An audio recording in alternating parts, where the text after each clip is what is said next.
Hi there, my lovelies, this is Jana here. Welcome to my kitchen. So today a recipe that is so delicious and so easy.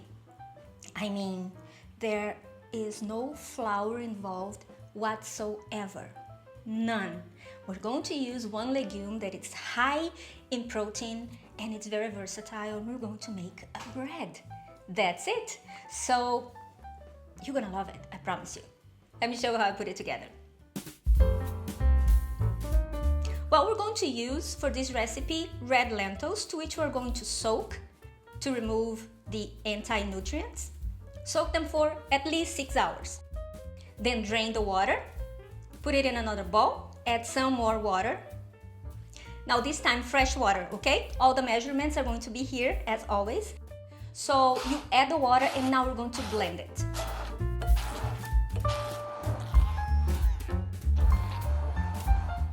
And now we're going to add a little bit of sugar, salt, olive oil, and baking powder and mix gently.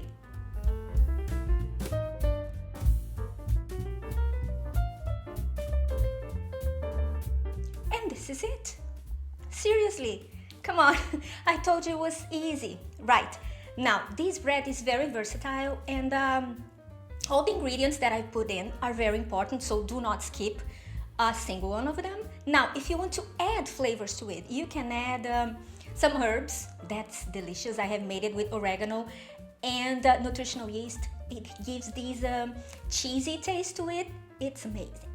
But even though you want to make a salty, savory kind of bread, do not skip the sugar, because the salt and sugar in baking, especially in making breads and cakes, they're very important because they complement each other and they lift the flavors, okay?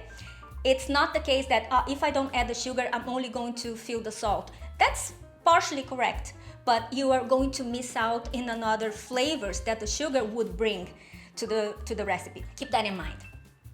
Grease a loaf pan and add the batter. Now you add some seeds on top, or if you're making with herbs, you can add the herbs. I'm using here sesame seeds and pumpkin seeds, or you can skip this step. And now we're going to bake it. Of course, Jana, of course I forgot something. I forgot to mention that it's gluten-free. I probably will write it somewhere on the screen, right? But as usual, you do not touch a gluten-free baked good until it's completely cold, as in room temperature. Because, number one, because while it's still warm and hot, inside is still finishing the cooking process. So that's very important. That's why sometimes your bread or cakes, they look and they are actually raw. And instead of raising, at some point they will raise and then you cut it and then they deflect. Deflect? Oh my God. I just made up a word. And that's because you cut it while you were still cooking. So give it a time, wait until room temperature, okay? And then you cut it, especially for gluten-free breads and cakes, because it will fall apart.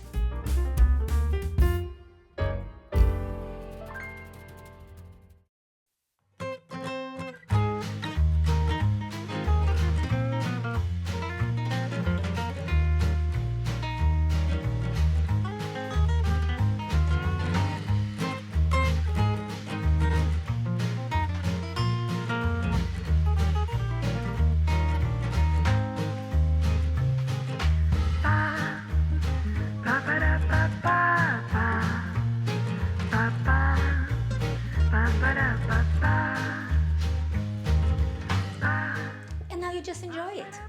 Isn't it so amazing? You can make it in batches and then you can freeze them. Okay, up to 3-6 months. That's a stretch, isn't it? 3 months, okay? I leave mine for the 6 months, but okay, it gets a little bit drier. So if you don't want that, 3 months is perfect. Then this is it. So I hope you have loved this recipe. I absolutely love it. Let me know in the comments, what would you add? What herb would you add? You know it's really delicious when you...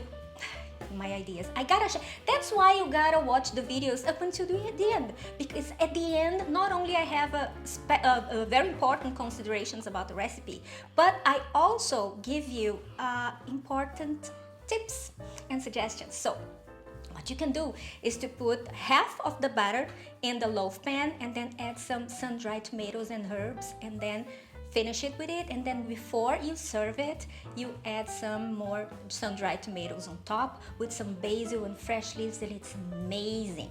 It's amazing with fresh herbs, I mean. Okay, so this is it for today. I hope to see you next time. Have a fabulous week. Bye bye.